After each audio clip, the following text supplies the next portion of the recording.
8वें पे कमीशन में minimum basic salary कितनी होने वाली है यह समझने से पहले हम 7वें पे कमीशन में मिनिमम बेसिक पे कैसे कैलकुलेट हुआ था इस चीज़ को समझ लेते हैं, क्योंकि जब ऑलरेडी जो हो चुका है वह समझ लेंगे तो आगे क्या होने वाला है वो भी हम आसानी से समझ जाएंगे। तो उसके लिए हम जब 1 जनवरी 2016 से 7वां पे कमीशन लागू हुआ था तो उस समय 6ठे पे कमीशन में जो सबसे कम सैलरी थी वो 7,000 रुपये की थी। तो अभी 7,000 को बेस लेके हम आगे बढ़ेंगे, तभी 7वें पे में 18,000 रुपये का जो बेसिक पे तय हुआ था वो निकल के आएगा। अब देखिए इस 7,000 पे हमारा 1 जनवरी 2016 को डीए चल रहा था 125%। तो 7,000 का 125% 8,750 रुपये हो गए। अब यह बेसिक पे और डीए दोनों को मिला देंगे तो 15,750 रुपये हो गए।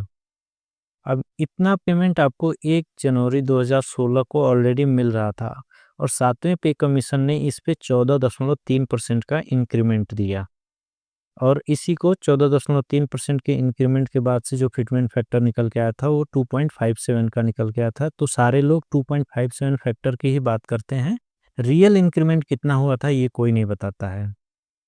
ये हम 7वें पे कमीशन की रिपोर्ट से निकाले हैं। इसमें देखिए सेकेंड सीपीसी में 14.2% का रियल इंक्रीमेंट मिला था। इसी तरह से तीसरे पे कमीशन में 20.6% का, चौथे में इतना, पांचवें में इतना और छठवें में सबसे ज़्यादा 54% का इंक्रीमेंट मिला था।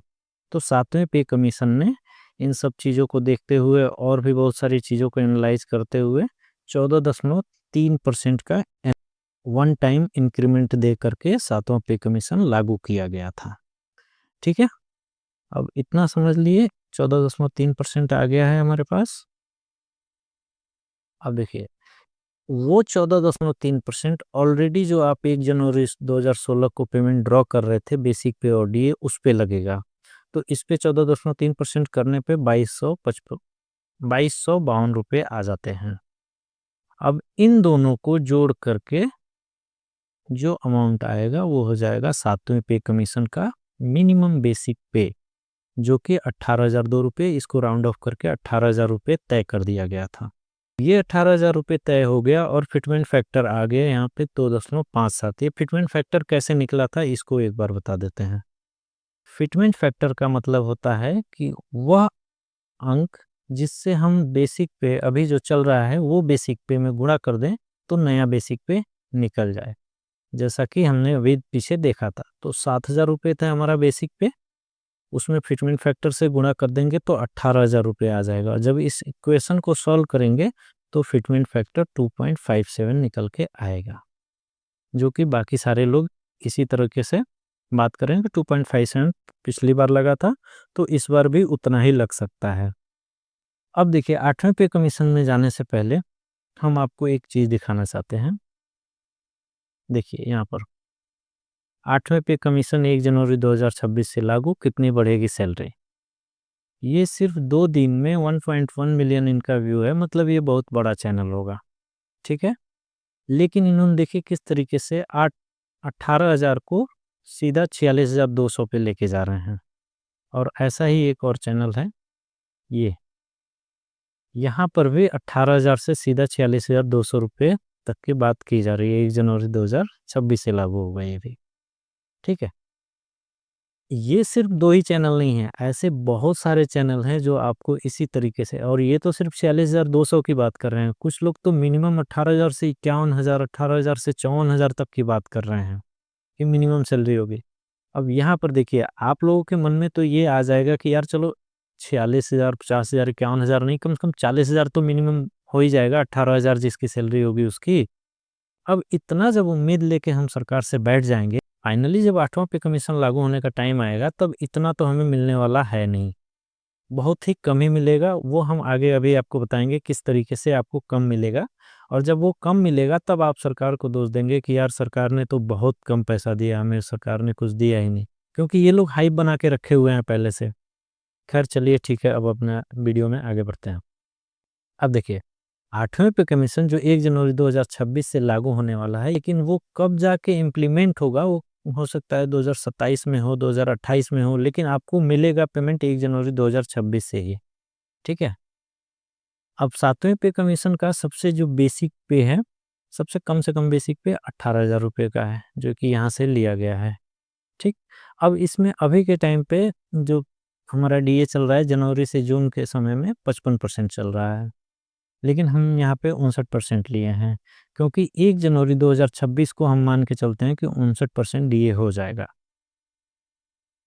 वो इस तरीके से कि अभी 2% डीए बढ़ा था तो 55% हो गया था। इसी तरह से जुलाई से दिसंबर के समय के लिए 2% अगर डीए लग जाएगा तो 57% हो जाएगा, और 1 जनवरी 2026 से भी 2% और डीए लगा देंगे तो 59% का डीए हो जाएगा। तो इस तरीके से ये 59% हमने यहाँ पर ले लिया है, ठीक? अब इस 18,000 पे 59% लगा दीजिए, 10,620 रुपए आ गए। अब इन दोनों बेसिक पे और डीए को एक साथ ले लीजिए तो 28,620 रुपए हो गए।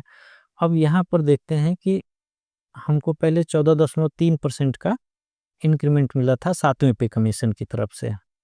अब यहाँ पर 8वें पे कमीशन कितना देता है ये हमें सोचना है अभी। तो उसके लिए देखिए, अगर 14.3% है अभी, मान लेते हैं कि जितना हमें 7वें पे कमीशन ने दिया था उतना ही अगर 8वें पे कमीशन देता है तो हमारा बेसिक पे कितना बन सकता है, जो सबसे कम से कम है। 18,000 वाले को कितना मिलेगा? 32,700। अब आपको समझ में आ गया होगा कि यहाँ पर जो हमने दिखाया था कि ये कैसे ये लोग 18,000 को 46,000 लेके जा रहे हैं, और जबकि अगर पिछला जितना मिला है उतना ही अगर हमें मिलता है तो भी सिर्फ 32,700 के आसपास ही आ रहा है ये। और वो लोग 46,000 किस रेट से लेके जा रहे हैं वो भी अभी हम कैलकुलेट करके देख लेते हैं। देखिए, अगर मान लेते हैं यहाँ 46,000 हमको लाना है, 46,260 रुपये, तो यहाँ पर हमको कम से कम 62% करना पड़ेगा, या 61% करते हैं, 62 62% का अगर हाइक मिलेगा हमें, तब जाके आपका 18,000 वाले को 46,000 रुपये मिल पाएगा। तो आप खुद सोचिए कि क्या गवर्नमेंट आपको 62% का, जो आप ऑलरेडी बेसिक पे और डीए ड्रॉ कर रहे हैं उस पे 62% इंक्रीमेंट देने वाली है? आपको ऐसा लगता है? जबकि आपको मैंने दिखाया कि अभी तक का 7वें, टोटल 7 पे कमीशन में सिर्फ छठे पे कमीशन ने सबसे ज़्यादा हाइक दिया था, वो भी 54% का। और अभी इन लोगों का जो कैलकुलेशन चल रहा है वो चल रहा है 62% के हाइक पे। भाई, इस गवर्नमेंट से आप लोग इतनी उम्मीद रख सकते हो क्या? आप लोग कमेंट करके बताइए कि आपको क्या लगता है, कि ऐसा हो सकता है, या जो लोग वीडियो बना रहे हैं वो गलत बना रहे हैं? अब देखिए, अब यहाँ पर फिर से हम देखते हैं, मान लेते हैं कि 14.3% है पिछला। अब इसमें सरकार कितना कटौती कर सकती है? मतलब मिनिमम से मिनिमम कितना सरकार हमें इंक्रीमेंट दे सकती है? कम से कम, जो उससे कम देने में सरकार को भी शर्म आए कि यार 8वां पे कमीशन लागू कर रहे हैं, इससे कम देंगे तो क्या ही देंगे। तो मेरे हिसाब से 8% से कम तो नहीं देना चाहिए गवर्नमेंट को। तो अगर कम से कम हम मान के चलते हैं 8%, तो क्या हो जा रहा है? 18,000 का 30,900, मान लो 31,000 तक कर सकती है सरकार इसको, 30,900 के आसपास आ रहा है, ठीक है, अगर 8% इंक्रीमेंट मिल जाता है तो। और फिटमेंट फैक्टर कितना निकल के आएगा? 1.72, ठीक है। तो हम ये मान लेते हैं कि मिनिमम हमें 1.72 का फिटमेंट फैक्टर मिलने वाला है, और इसको परसेंटेज में हाइक में माने तो रियल इंक्रीमेंट 8% का लगने वाला है, ठीक है। अब दूसरा देख लेते हैं कि अधिक से अधिक अगर सरकार देना चाहे, पिछला जो दे चुकी है सरकार, अगर मान लो कि सरकार अपनी बहुत दया दृष्टि दिखा दी सरकारी कर्मचारियों के ऊपर, तो कितना दे सकती है? 20%। इससे ज़्यादा की तो, हालाँकि ये भी मुमकिन नहीं है, 20% भी नहीं मिलने वाला है, लेकिन हम कैलकुलेशन के लिए मान लेते हैं। अगर 20% करते हैं, तो भी देखिए हमारा 18,000 से 34,300 रुपए आ रहा है, और फिटमेंट फैक्टर बैठ रहा है 1.91 का। जबकि दूसरे लोग वीडियो में जो दिखा रहे हैं, वो लोग मिनिमम 1.92 का फिटमेंट फैक्टर बता रहे हैं, और बाकी 2.57, 2.86, 3 पॉइंट समथिंग से ऊपर भी लोगों का कैलकुलेशन जा रहा है, जिसका कोई बेस ही नहीं है, कोई जस्टिफिकेशन ही नहीं है कि किस बेस पे लोग इतना ज़्यादा हाइक पे वीडियो बना रहे हैं। तो इसलिए मैंने इस वीडियो को एक जस्टिफाइड वे में और एक लॉजिकल वे में बताने के लिए ये वीडियो बनाया है। अब 20% अगर मान लिए तो इतना हो गया। अब हम आगे आपको बताते हैं कि 8% से लेके 20% तक हम बीच में कहीं भी मिल सकता है, तो उसके हिसाब से नीचे कैलकुलेशन देख लेते हैं। ठीक है, इसमें देखते हैं कि 8% जो कि इक्विवेलेंट हो जाएगा 1.72 के फिटमेंट फैक्टर के, और 20% 1.91 के, और एक मैंने अलग से एक और कॉलम ऐड कर लिया है 23% का, कि अगर मान लो कि सरकार अपनी किडनी गुर्दा सब कुछ बेच के भी दे दे सरकारी कर्मचारियों को, तो इतना दे सकती है। मुझे तो लगता है कि ये सब मिलने वाला ही नहीं है, इवन ये भी नहीं मिलने वाला है, जितना मिल चुका है उतना भी नहीं मिलेगा हमें। ये मेरा अंदाज़ा है, आपको क्या लगता है आप अपना बताइएगा। तो फिर भी मैं इसको लेके चलता हूँ कि ठीक है, मान लेते हैं जितना मिला था उतना ही मिल जाए, या उससे कम मिले तो इस रेंज में ही रहने वाला है। ठीक है, अब इस रेंज में रहेगा तो कैसे होगा काम? 18,000 अगर बेसिक पे जिसकी है अभी के टाइम पे मतलब 1 जनवरी 2026 को जिसकी 18,000 बेसिक पे होगी, उसकी अगर 8% या 1.72 का फिटमेंट फैक्टर लगा दीजिए, तो 30,960 के आसपास बेसिक पे बनेगा। इसी तरह से 1.72 पे इतना 10% इंक्रीमेंट लगता है तो 12% लग के 1.78 पे 32,000, और 14% अगर सेम फिटमेंट फैक्टर 1.82 पे आता है तो 32,760 रुपये। अब इसमें आप सभी लोग तो ऑलरेडी जॉब कर रहे होंगे, अगर ये जो नए भर्ती होंगी जो ज्वाइन करेंगे उनको इतना बेसिक पे शुरुआत होगा। ठीक है, ये सबसे मिनिमम सबसे लोएस्ट कैटेगरी का जो जॉब है government employ centre government employ का, उसकी बात हो रही है। अगर यहाँ पर कोई ऑलरेडी मान लीजिए 2400 ग्रेड पे में काम कर रहा है, अगर कोई 2400 ग्रेड में ऑलरेडी 10 साल काम कर चुका है तो उसकी बेसिक पे 33,300 रुपये हो जाएगी।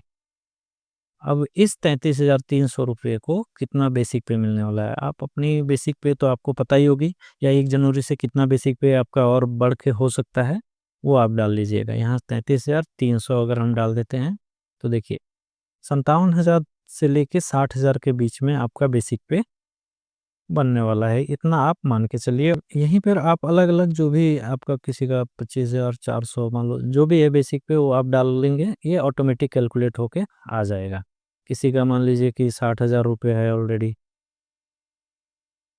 तो उसको देखिए इतना बेसिक पे मिल जाएगा। तो आप अपने हिसाब से इसमें बेसिक पे अपनी डाल करके और कितना फिटमेंट फैक्टर के हिसाब से कितना बेसिक पे नया बनने वाला है वो जान सकते हैं। अगर आपको फ़ील हो रहा है कि मैंने कुछ अलग तरीके से जस्टिफाइड वे में 8वें पे कमीशन का नया फिटमेंट फैक्टर किस तरीके से काम करने वाला है इसको बताया है, और अगर आपको समझ में आया है तो वीडियो को लाइक कर दीजिए, और इसी तरह से और भी नए-नए टॉपिक्स पर वीडियोज़ चाहने के लिए चैनल को सब्सक्राइब कर लीजिए। और अगर किसी को एक्सेल शीट चाहिए तो कमेंट में एक्सेल शीट लिख दें। अगर ज़्यादा से ज़्यादा लोग इंटरेस्टेड होंगे एक्सेल शीट के लिए तो मैं अगली वीडियो में एक्सेल शीट का लिंक दे दूँगा। और अगले वीडियो में हम 8वें पे कमीशन से रिलेटेड कुछ और नए सवाल लेंगे जो अभी कन्फ्यूज़न में रह गए होंगे लोग। जैसे कि अगर मान लो कि 8वां पे कमीशन डिले हो जाता है, 1 जनवरी 26 तक लागू नहीं हो पाता है, जो कि ऑब्वियस है, डिले होना ही है, क्योंकि अभी तक सिर्फ अनाउंस हुआ है कि 8वां पे कमीशन आएगा। उसका कौन अभी अध्यक्ष होगा, कितने मेंबर होंगे, वो सब अभी डिसाइड नहीं हुआ है। और पेंशनर्स का क्या होगा, उनको कुछ मिलेगा कि नहीं मिलेगा, ऐसे ही 8-10 सवाल हैं, जिनके जवाब मैं आपको अगले वीडियो में दूँगा। तो चैनल को सब्सक्राइब कर लीजिए।